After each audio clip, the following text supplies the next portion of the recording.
Hello, my name is Krishnan Santhosh Kumar. I am a computer science teacher for Cambridge O-level students. I am a Google certified educator on level 1 and level 2. Since 2018, I have been training and helping my colleagues as well as other teachers to get certified as well as learn how to integrate these tools into classroom. I have completed the trainer skills assessment and would love to help more integrate technology into classroom. Innovation in education has been possible thanks to educators from around the world, and I am happy to be part of this change.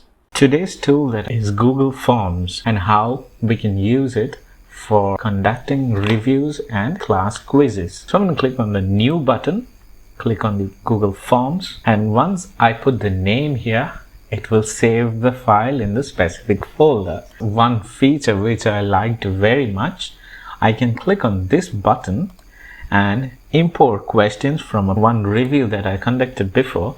I'm going to select that. I'm going to select all the questions and click on import questions. There is an option to conduct it as a quiz. Go to this gear button for the settings, and there the quizzes tab, and make this a quiz. So this question, I'm just going to add an answer key, create slideshow presentations. I'm going to give 5 points there, and then we can have an answer feedback for incorrect answers and correct answers. Okay, we'll leave it at that. And to see how it looks, we'll go for this preview button. So I'm going to click on the answer, which I already know, just to make sure that it evaluates it properly. And I'm going to give on a submit. There is an option to see the score directly and takes me to total points. Use the send button to share this form with the students. You can directly go for copying the link and share it to the Google Classroom and send directly to the emails as well. Copy the link and I can send it out.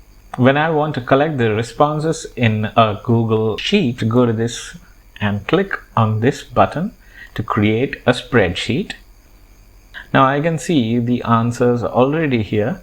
In this folder now we can see the Google form as well as the collected data in this same folder. Thank you for your time and listening to one way how we may use Google Apps in the classroom. Have a great day. Bye.